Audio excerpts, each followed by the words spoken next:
It is 6:30 and we will begin our meeting tonight. And I want to thank everyone for making time to be here. We appreciate your interest and involvement in this important process. We are here tonight, and I am Daryl Yater, the superintendent of the district, and we're here to talk about redistricting process. We currently have a situation where some of our buildings are at capacity or somewhat over capacity. When we opened our 3 new buildings in 2018, there was minor redistricting that happened then that was able to maximize the number of students who were able to experience the new buildings. Since then, enrollments have shifted and changed, and we have more and more students who have enrolled in the north end of the district. And so Pleasant Run Elementary currently has more students than it actually should have. So there are some overcrowding issues in that building. This process is really for us to engage with public to look at a redistricting study, looking at enrollments, looking at projections, and being able to not only address the current situations with enrollment in our buildings to make sure that we're maximizing all of our buildings to the best of our ability, but to look long term to make sure that we are set up for future decisions that we might have to make sure that all of our buildings are utilized appropriately, and that as we move forward with our master facility plan, that we are set up for those redistricting conversations as well. So I'm excited tonight that Cropper GIS is here. They are a renowned group in this area of redistricting and enrollment, and their expertise is going to really be something that we lean into in this process so that we can not only have the best information, but the best process so that our public also is with us on this journey and is able to give input as we go down the road. So I want to introduce Matthew Cropper, and we are excited to partner with you as we go through this important redistricting study. So thank you, and Mr. Cropper, I'll let you take over. Thank you, Superintendent Yater. Thank you all for being here. We're really excited to have the group here and invite you to all to learn about the process and just get things started with this effort. Before I get going too deep into the presentation, I wanted to just give you a couple things that with this webinar. You'll notice that at the bottom of your panel, the Zoom panel, there is a couple of options there for you. There is a Q&A section in there. And so as we're given the presentation, feel free to, you can ask questions in the Q&A. And when we're done with the presentation, if we have time, we'll respond to some of those questions. And if we get too many questions or we have a lot of the same questions that we're seeing, we'll also, as the process matures, put together a frequently asked questions document. So we'll keep an eye on that Q&A, and we will be looking at those as we, when addressing some of those when we get done with the presentation. So we are Cropper GIS Consulting. This is our specialty. We do this kind of work all across the United States. We also do enrollment forecasting work, a demographic study work, and also help school districts with facility plans. But we are here specifically to look at your boundaries and help the district to look at realigning their zones to help accomplish some specific key objectives. Like I said, we've worked with school districts all over the United States, and so we bring to the table a lot of experience on what experiences that other districts have gone through as they go through similar processes like this. And we also bring technology to the table and a lot of expertise in the mapping. And so that as we work through this, we provide tools and materials that give you accurate and informed data so that as we're making changes and looking at evaluating changes, they're going to be done accurately and efficiently and effectively. But we've worked with districts all over the United States. And this is just a sample of some of the districts that we worked with recently. I am Matthew Cropper, over 20 years experience doing this and managing these projects across the country, and honored to be working with you and facilitating this study. Also have Sean Dowling with me from our office, and he is an analyst who's been working with us and working with us throughout this effort. So let's talk a little bit about our objectives. With the support of the board, the district has undertaken a redistricting study to address some imbalances in school utilization. As Superintendent Yater said, you do have some overcrowding going on in some schools in the north, and then there's more space available in some schools in the south.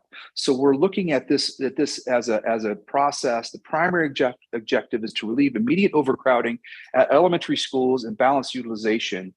And these are anticipated to go into effect the next fall, 2023.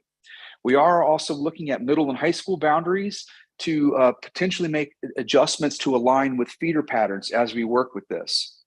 So although this is the primary objective, we are also looking at a secondary objective and being mindful of some of the long-term goals and facility plans that the district is looking to go through. And this is to make best efforts to ensure that the fall 23 boundary changes align with long-term facilities and feeder patterns. So there are some facility changes that have been identified in the district's long-range master plan, in particular, a new Colerain Elementary and new Colerain Middle School and a new Pleasant Run Middle School. And then along with that, White Oak Middle School would be discontinued.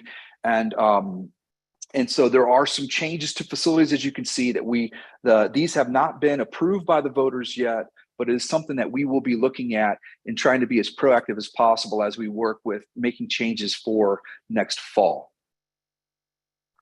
So we were hired by the district to develop materials and facilitate this study, using a process that we have worked with districts across the country many times. We want to empower the community, and so we are giving you guys, this is the first introduction to you for this process, but we're also leaving behind some materials and tools for you to look at and be able to follow the process as we work through it. And we are here to leverage our expertise since we've done this a lot, and then ultimately recommend a redistricting plan to the school board. So let's talk about criteria. These are basically the rules to follow as we start to look at evaluating moving boundary lines from one school, moving an area from one school to another, moving the lines from picking up some neighborhoods or moving neighborhoods back and forth to accomplish our objectives. When we start working through this, we always ask ourselves, are we best adhering to the criteria, or does any change bring us closer to adherence to these criteria, or are we getting further away? They're not listed in any order of importance, and really the best plan is going to be one that adheres to these criteria as best as possible. And these are to balance school facility utilization. So try to make sure, look at what your district utilization is in terms of all the elementary students and all the elementary seats. What is that overall utilization of your elementary schools in the district? And looking at that as a guide to kind of a benchmark for as we work to relieve or add overcrowding or add students to another school. Account for future growth. We know that there are areas where there's some growth happening and occurring, and so we are being mindful of that as we go through this. So we may potentially provide more space to a school that's growing, and likewise, we may fill up another school a little bit more that we know is starting on a downward trend of enrollment decline. Close proximity. So trying to do all of this while assigning students as close to their home as possible is certainly something that we are mindful of and looking at. And that goes along with bus efficiency and transportation. So if students are assigned close to their home, if you have zones that are as close to the school as possible and neighborhoods going to the closest school possible, that aligns with transportation efficiency. And it should be said, but if at all possible, we may not be able to assign every student to the closest school that they live near, but we certainly are looking at that. And then establishing clear feeder patterns and continuity. So being mindful of elementary schools and their progression to a middle and then middles to high schools. And so that is definitely something that we are looking at and trying to align elementary schools with so that they all feed into a middle school and middles so that they all feed into a high school, if at all possible. There's something called legacy enrollment, and this is just a measure that the district school typically take to further reduce the impact on families and students. So this is what legacy also referred to in the past as grandfathering. It's basically allowing for students who are coming into their 5th grade, 8th grade, or 12th grade on the year that this gets implemented, which is next fall, they can stay at that school that they're at. and they can finish out that final year at their school. The only provision is that students have to have their own transportation provided if they do choose to legacy enroll, and siblings are not eligible as part of that. We want to minimize the impact on students. So we will be calculating the number of students that are impacted as any change, as any plan or draft is being made. We will be able to calculate how many students are moved. And so when we start putting scenarios together, we can look at A, B, and C, how many students are moved, and be mindful of that. Looking at demographic data and seeing what are the current demographics and what are demographics of schools as we make changes, and be mindful of the impact on economic, cultural, and ethnic diversity as we work through this work. Try to establish contiguous zones. So try to make sure that we don't, it's one zone per student, and not create a little satellite area and say, for instance, going across town and picking up a subdivision or apartment complex and busing it to a school that's further away from a couple of other schools. It's best practice to try to have one zone per school as you work through this. And then use major roads and natural boundaries whenever feasible to define attendance zones, and drawing them along major routes makes it easier to understand and describe the boundaries for the schools, but also it helps align with security and safety of students, as minimizing the number of times they have to cross over roads and things like that. So all these criteria are in no particular order. The best plan will be one that adheres to these criteria as a whole as best as possible. We can't focus only on one element of these criteria, because if you start to focus on one element of the criteria, you start to deviate further away from the others. Let's talk a little bit about the stakeholders and the people who are the different groups that are working through this process. So as I said, we are the consultants, and we are leading the charge with facilitating the work in providing materials for the planning team to work through development of options. This planning team consists of school district administrators. We have central office, transportation, planning, and we have school principals at these planning team meetings.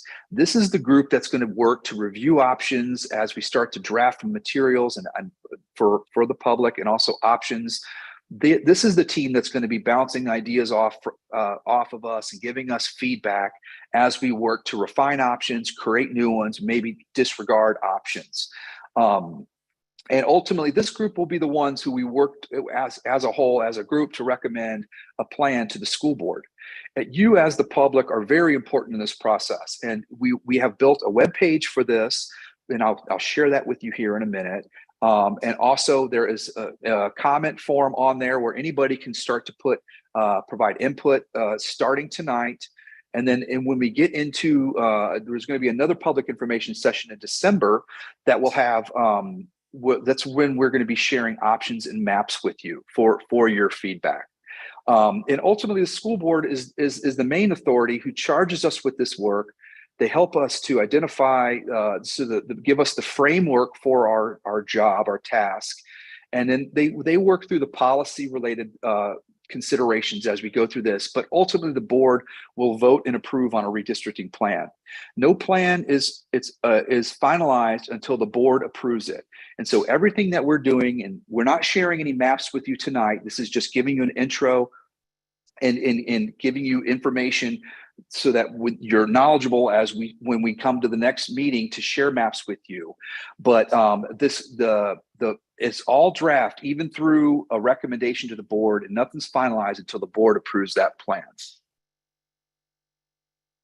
So let's talk about the timeline. So here is the work that we have in front of us. We've been working in October and in November and putting things together for this process. We have these meetings with our internal working group, and then we have public information sessions. So this is the first public information session where we're just giving you an overview on the process, the timeline, how you can participate, how we're doing the work. The next public information session is scheduled for December 13th, and that is the one we are planning to have that in person, on site at a location in the district, and that is where we will be sharing maps with you, a series of options for redistricting. And so tonight we're not sharing any maps or options. We have not gotten that far yet, But next, and when we get to December 13th, that is when we'll be at a time to share maps with you and get some feedback from you. And we'll have a survey at that time. And then following that will be another meeting with the internal planning team, followed by recommendations being presented to the board in February, and the first meeting in February, and looking for a board vote and the last meeting in February. So talking about our approach, we collect the information, we convert the information into the formats that we need for analysis. We create a series of options, and then we work with the team and the public to vet those options, get feedback, and make changes to them, leading to a recommendation. So collecting data and information from a variety of sources, the school district provides us information on the students so that we've mapped out all the students. We know where all the students in the district live, what their grade levels are, what schools they go to, so that we can accurately count on any street or any subdivision or neighborhood how many kids live there and the different dynamics of those students, what their grade levels are, where they go to school, demographic information, and those types of things. The city and county gives us a lot of good information on subdivisions and municipality lines and property lines and a lot of addresses and things like that. And then we're also looking at planning data from the planning office to look at development potential and things like that. So data collection process, although we're pretty much at a point where we're getting ready to do options, it's still it's always an ongoing process. And if other information comes to light, we will certainly leave this phase open to collect more information that's pertinent to the study. So we take this information and we put it into our GIS, a Geographic Information System Mapping format, and then and so that we can do our mapping and run numbers in a quick and efficient manner. One of the things that we developed that you'll see when I get to some of the other materials is you'll see what we call planning blocks. And so you see this is a snapshot of that. It shows you basically building blocks for redistricting. So we take every attendance area, and then we look at the roads and neighborhoods within the attendance area, and we split it up into smaller pieces, and we call these planning blocks. The focus of this is trying to, if an area moves, it moves together. We want to try to not split these lines down to residential streets. And so as members of the public can help us out, as you look at these planning blocks, if you see one that potentially splits a residential area or goes down a residential street or something like that, let us know. And you can point to the actual planning block number, because you can see the PB and the number after it. That represents the actual planning block number, and they all have a unique number. So if you're giving us feedback, you can say, I live in planning block 199, and these are my thoughts. Then we can go right to the area. You can also tell us the subdivision name or street, various street intersection or something like that you live in to help us get to that. But another thing that the planning blocks show right below the planning block ID number are the number of students that live in that planning block. And these are public school students that go to the Northwest Local School District at a particular grade level. So we have these maps for elementary, middle, and high school, and the planning blocks have elementary counts, middle school, and high school counts. And this is something that we will use as a key tool as we start evaluating moving areas from one school to another. And as we cover the whole district, we're not assuming that we're going to move every single one of these planning blocks and trying to minimize the impact, but we do cover the whole area just in case there is a need to make adjustments. We do have a background report as well that we have developed, and this is a report that gives you some good background information, things that the planning group will be looking at and evaluating and studying. And this just has some information on enrollment, what's the capacities of the schools, some mapping of the boundaries and the planning block maps. It can be a good resource for starters, to kind of get you a feel for where we are for starters before we get into options and some tools that we will be using. This presentation will be recorded, and so and this is also available on our webpage.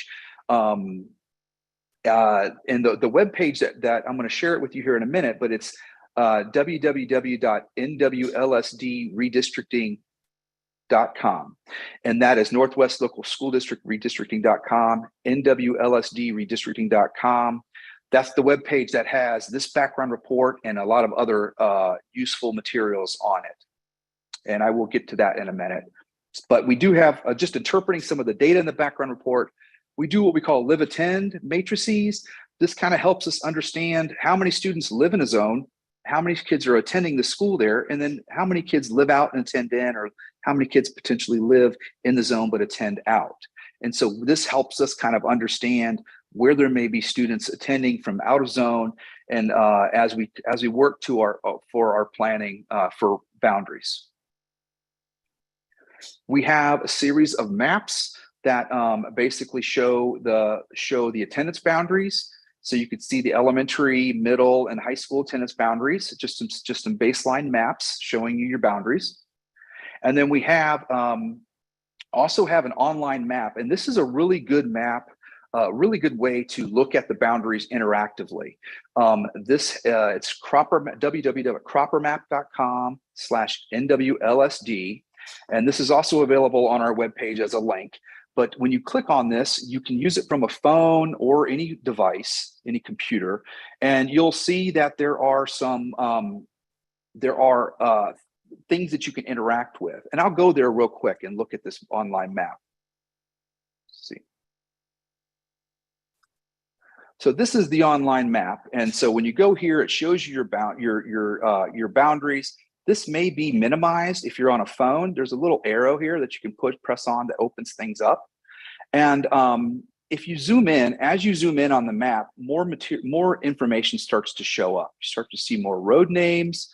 And as you go in closer, you start to see property lines. And even as you go in further, it even shows the actual property address and information. A key thing with this is that you can also go, and there's a drop down here for school zones, and you'll see planning blocks. So if you click on this, it turns on these pink outlines, and these are actually the planning blocks that I was talking about. If you hit the plus sign on it, you can do different things. You can turn on the planning block labels, and that gives you the actual planning block numbers that I was referring to. Or you can look at K5 live-in, for example, and you can pan around and you see that shows a little label within each planning block. And this kind of gives you an idea how many kids live in each of these planning blocks as you work through it.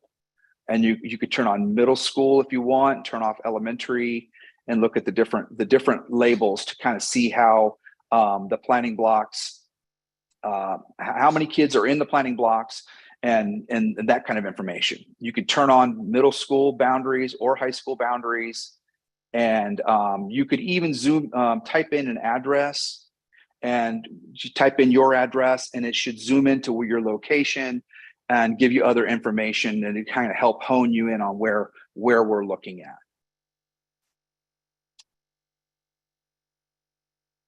And as this online map, as the process matures and evolves, when we get options developed, we will put options on here as well. So you'll see current elementaries and elementary option 1, 2, or however many options we create, and you'll be able to toggle them back and forth. So you zoom in and look at the different options and see how they differ or how they're alike. The third phase is the options development. So we're in that phase right now, working on developing options for the district and for the internal planning team to share, to have some discussions with them. We're meeting with them, I believe, next week to start reviewing those and getting into maps with this. So we like to start with a series of options that we develop, and then get some input from the planning team that we work with. And so we can disregard these, or we can build on them. Usually we take 1 or 2 of the maps. Sometimes we like this one in the north and this one in the south and merge them together. Or sometimes we'll build and expand and modify 1 or more of the maps. And like I said, it's the discretion of the group, of the planning team, to disregard maps or improve maps, or develop new options from scratch. So we really value public input and public participation, and so we want to make sure that there's it's an open window, and that the public can see what's happening and give us input as we're working through this this material. And we want to have the public engaged and give us feedback as we continue to work through this process. We're meeting with the internal planning team from November through February to analyze data. We do have these 2 public information sessions. The one tonight and the one in December is going to be the key one, where we're going to be inviting you guys to come to the meeting, and we'll have a gallery walk format with maps posted up on easels or taped to the walls, and have conversations with you around the maps and with us and the planning team members.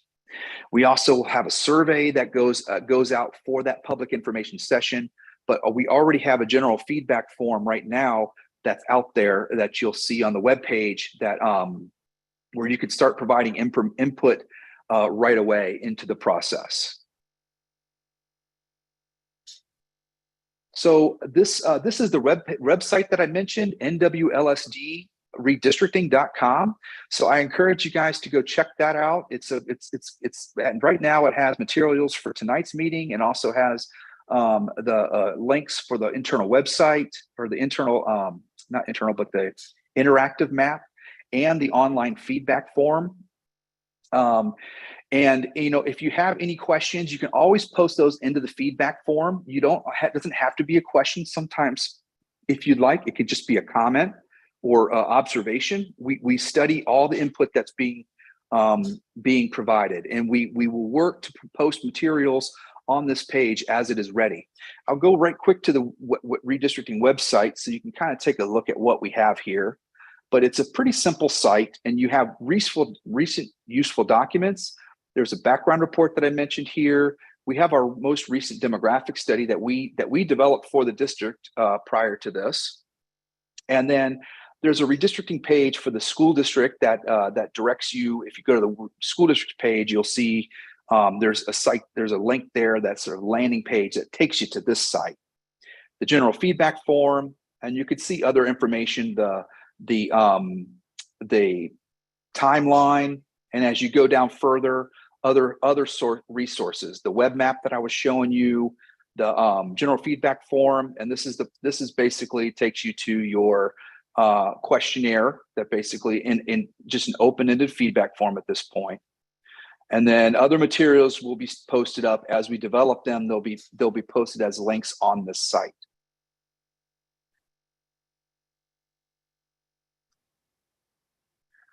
There is, if you have to reach out to anybody specifically, you can always email me or Christopher McKee, who is the district's point of contact. We do ask that you do try to funnel your input through the feedback form so that we make sure that nothing falls through the cracks and all input is tracked, because it's a great method for us to organize the input and track it, and so that we can keep an eye and make sure that we're seeing all the input that's coming through, and sharing this with other members of the planning team. So let's talk a little bit about some of the tables that you'll see in the background report. We have a glossary of terms that kind of helps to explain some of the things that some of the terminology that we use, and so that's just a glossary of terms. And we have information on the current schools, such as the capacity, how many students are enrolled there by grade, what their enrollment is, and what the utilization is of the schools. So you'll see here when you look at this that this really helps paint the picture on why there is a need to look at this. You could see Pleasant Run right now is operating at 111% capacity, 926 enrolled in a building with 834 seats. You also have Struble at 107%, and you have Coleraine and Montford Heights that are running a little bit lower on utilization. I should note that the capacity numbers that we have sharing with you tonight could potentially change. I know that the district is evaluating these capacity numbers, taking even a closer look and dive into these numbers to make sure that they have counted all the seats and classrooms that are available for this effort, so that the ultimate goal is to have a planning number that doesn't overload a building but doesn't also underutilize a building. But this just does demonstrate the imbalance in utilization. Your overall district utilization is 94%, and but you have one at 111 and another one at 71%. So we're trying to look at, in an ideal setting, these would all be somewhere close to 94%, with maybe making changes for growth, like I had mentioned. Middle schools are all running on the high side. And again, like I mentioned, these capacity numbers may be modified before we get to the next meeting with you in December. But this does suggest that all the schools are currently running, middle schools are running over capacity. And then your high schools, there is an imbalance in utilization between Colerain and Northwest High School. But it should be noted that these capacity numbers, pretty sure they don't include other space that are at the adjacent the career tech buildings. And there are classes that students participate in classes at those buildings that, as they are on the same site as both high schools. We look at things like feeder patterns. So you could see the splits. So this shows you the feeder pattern progression. So when you look at the percentage, that shows you the percent of elementaries that feed into middle school, and then the percentage of middles that feed into high school. So most of your buildings are 100% feeder patterns. Taylor currently does split between Colerain and Pleasant Run. 49% of Taylor goes to Colerain, and 51% goes to Pleasant Run. So the split is balanced, although a split does exist. And then I wouldn't really pay too much mind to the total live-in, because that's how we calculate our split percentages. It's really more a basis of the percentage of a school that is split, to get an understanding of how is a school feeding from elementary to middle or middle to high school. So we are working to develop some other statistics and other data as we work through this process. But that is for starters the information that we've put together so far, and we will be putting together other information and, as I said, other materials coming up. Let's see if we have any questions that we may be able to help answer and address. So one of the first comments was, "Thank you for being mindful of students that will be in their last year of the current school. This applies to my daughter as a major concern with this process." So more of a comment. Another question is, will we know what schools and streets that will be affected by this tonight? And so I had mentioned that after this question was asked, we will be sharing maps with you at the December 13th public info session.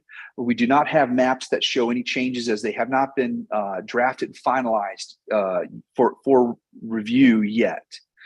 How much minority representation is involved in this process? So the planning team group is made up of staff and members of the central office and principals. And so it's a very broad group, that people who live in the district and know the areas, they're giving us initial input, and then we extend that to the overall public as we work through this. And so we are mindful of this and making sure that it's an equitable process and that everybody has a voice and their voices are heard. Where will the meeting be in person on December 3rd, December 13th? Superintendent Yater, would you? That would be able to? Yeah, that would be at Colerain High School. Okay, so the meeting on December 13th is going to be at Colerain High School, and it's going to be an evening meeting, and so stay tuned for more details about that. It's going to be in the evening on December 13th at Colerain High School. There's another question: are you going to consider the students that were redistricted the last time? So that's a good question. I think that we will talk to the district about any recent redistricting that may have occurred and look at that. What we try to do is try to minimize the number of times any student is moved. And so we will look at areas that have been previously redistricted and be mindful of that. Although it's not always possible, but we certainly will be mindful of areas that were impacted recently and in how they may be impacted in this process. Another question, when is the final decision going to be made so that families can look at options if they're not happy with the plan? So that's why we're giving you plenty of time before Christmas holiday. December 13th is when we're sharing maps with you. And then we're going to have a survey open over the holiday break. And so we're regrouping back with the internal planning team in January to review input from the public once these maps are made live. And it gives you a lot of time to review and give us input. The board recommendations are not expected to happen until February. So that gives you plenty of time to look at the maps and give us input, which before a recommendation is made forth, put forth to the board. Another comment, okay, love the data, excited about resource and feedback and live forum. Another question, so if all middle schools are at capacity, why are they planning to close one of them? Superintendent Yater, would you like to expand on that? Sure. So our advisory committee for our master facility plan looked at the needs of the district and the priorities from our previous surveys around the master facility plan. And part of that was to create a more clean feeder program and to go from a 3 middle school model to a 2 middle school model. When we move forward to phase 2, we would build 2 middle schools that actually meet the current capacities. So we would be building 2 middle schools that are larger than the ones that currently exist in order to accommodate the number of students that are projected to be in those buildings. Great, yes. And so although you have 3 now, the 2 that are being rebuilt will be larger to accommodate those students.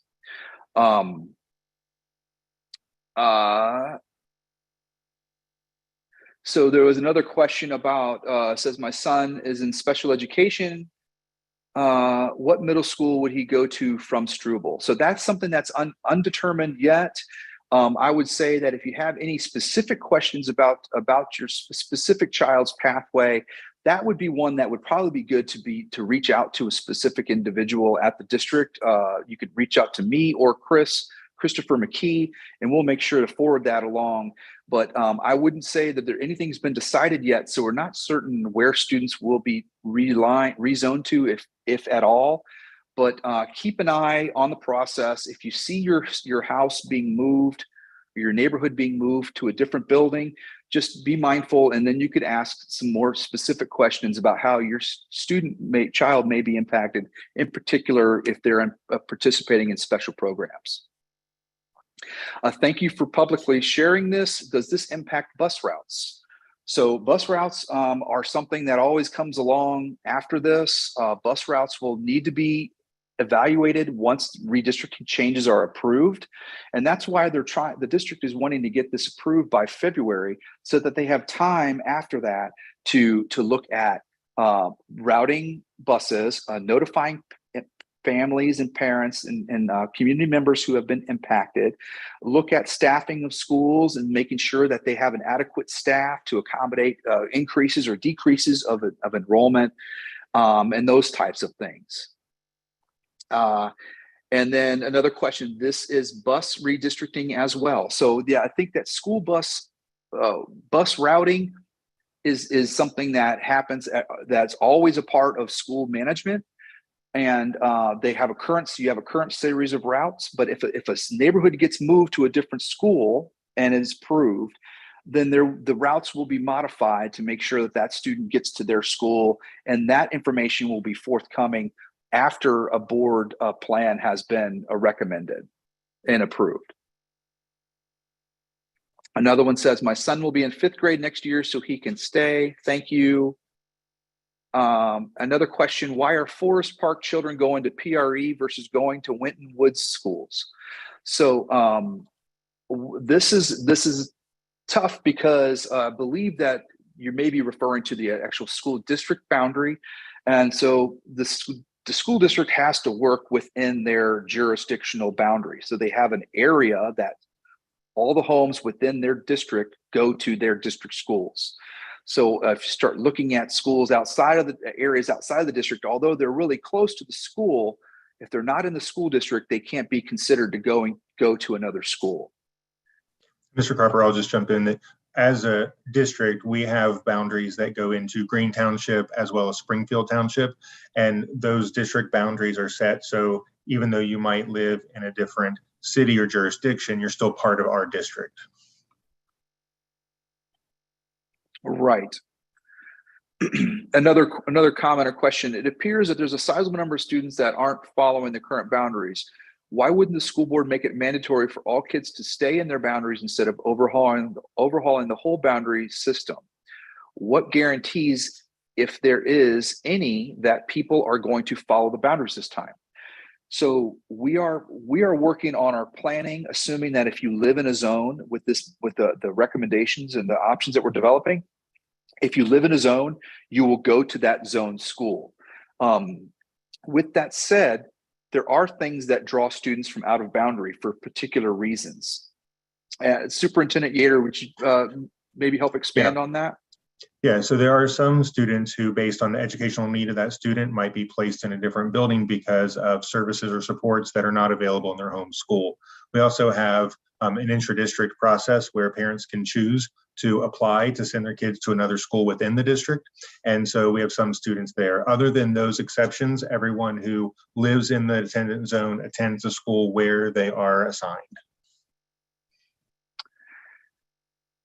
Another question, what is the goal date for this to be in effect? We are looking to move within the next year, and I still have one child that is in 8th grade at CMS, and we are planning to go to CHS. Will this affect high school boundaries?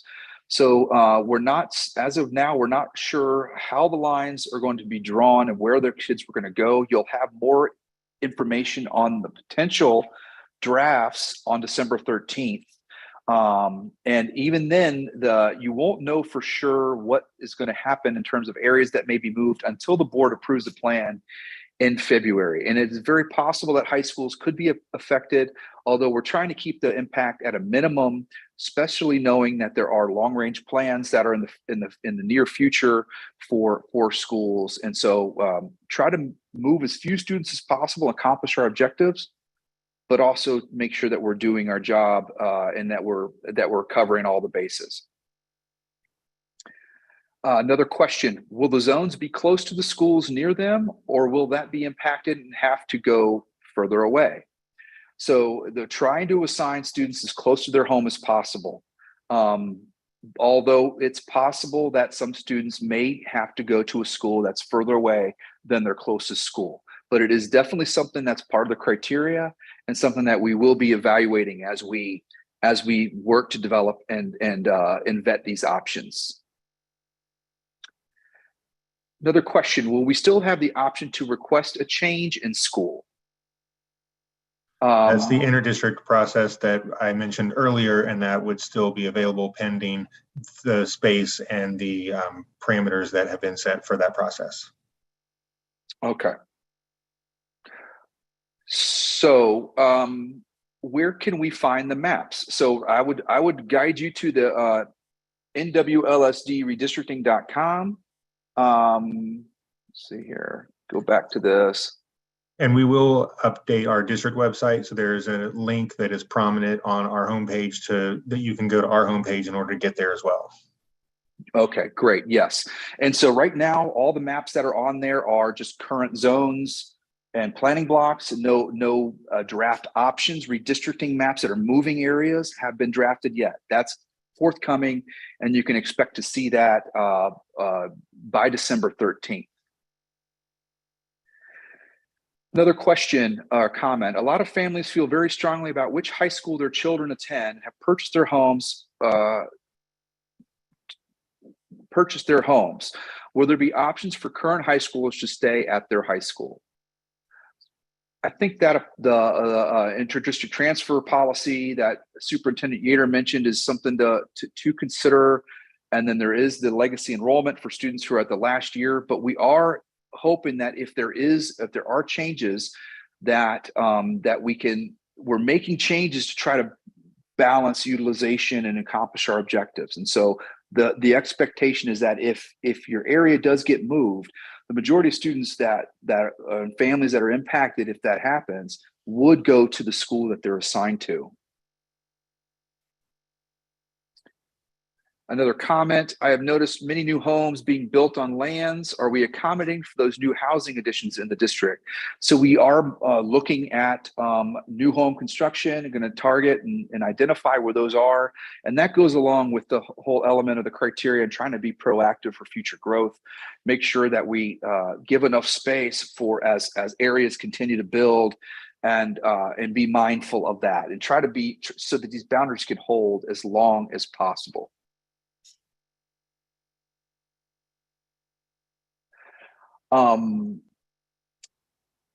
Another comment, we are closer to Coleraine Middle for my student. Will kids on 504 or IEP still be able to request transfers to other schools?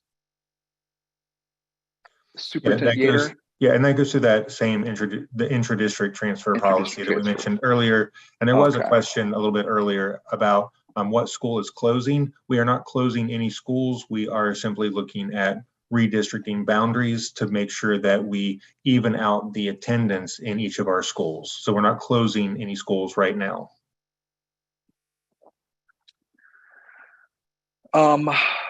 Another question, will students at schools with lower capacity rates likely be staying at those facilities? It's, you know, when you look through this, usually what you like to do is, you know, with the whole mantra of minimizing the impact, we don't want to move students, we want to move as few students as possible. And so if your school is on the lower side of utilization, you'll, as you're thinking through this, you know, basically adding students to that school. But sometimes a school is in an area where, in order to balance everything out, we have to move some area out so that we can move some area in. And so I wouldn't assume that just because a school is on the lower side of utilization that you're not going to be impacted. We definitely don't want to impact, we want to minimize the impact, move as few kids as possible. But I would at this point expect that any area in the district could potentially be impacted, although we're trying to keep that at an absolute minimum. Another question, why are students able to do so many inter-district transfers if these schools are at or over capacity? According to charts, there are many students who attend Coleraine, for example, but do not live in the area. How has this happened? And I thought inter-district transfers were only approved if there was room. That is correct. We do have a process, and it is based on the enrollment. And so those are granted in August. And then if we have more people who move in after August, there could be areas that get overcrowded. We make those adjustments on intra-districts based on the information we have at that time. So we do look at capacity, and we make those decisions based on the data we have. Another question, we have about 7 or 8 more questions. So my son goes to Taylor. We live in Northgate Meadows. Is he okay to still attend Taylor? He is only in 3rd. So that's a scenario where that student will be coming into their 4th grade year. So if the area that you live in is impacted, the expectation is that student would have to go to their assigned school. The only students who are eligible for that legacy provision are students who are coming into their final year. So that the student is coming into their 5th grade year in fall of 23.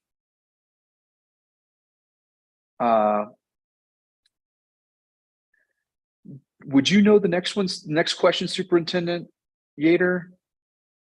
The question is, may I know about the route cancellation? Yeah, so we are currently canceling several bus routes because of not having enough drivers to cover the routes. We are currently still training new bus drivers, and hopefully as more come on, we'll be able to reduce, if not cancel, some of the route cancellations as we move forward. Okay.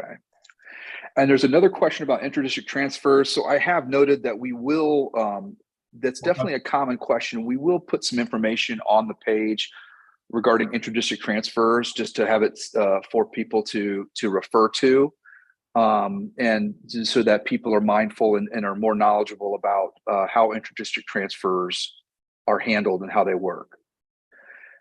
A comment, my child has problems sitting a longer bus ride would be very difficult. So yeah, we understand, we don't want children on buses any longer than they have to be. And that's something that we will certainly be mindful of as we work through this. Another comment, but if you bought your house with the understanding of what high school you go to, how is that fair? We are sent to another school with no time to move. So this is just an unfortunate occurrence with public schools.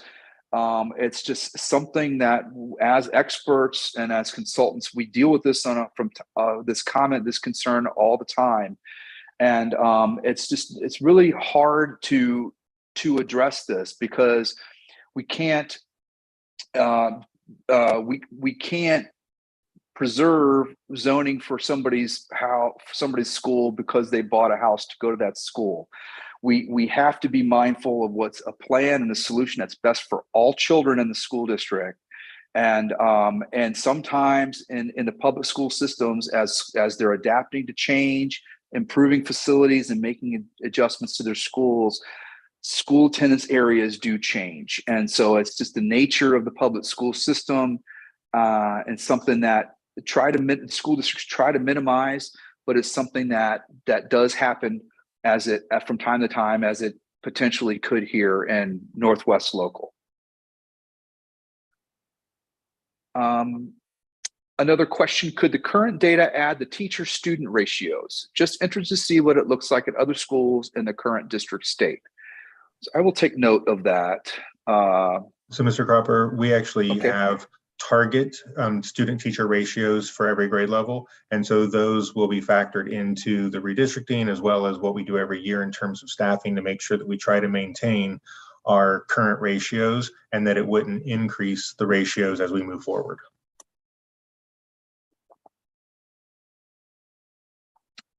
Okay. There is a final comment. It is in Spanish. Do we have anybody on the panel that potentially knows Spanish?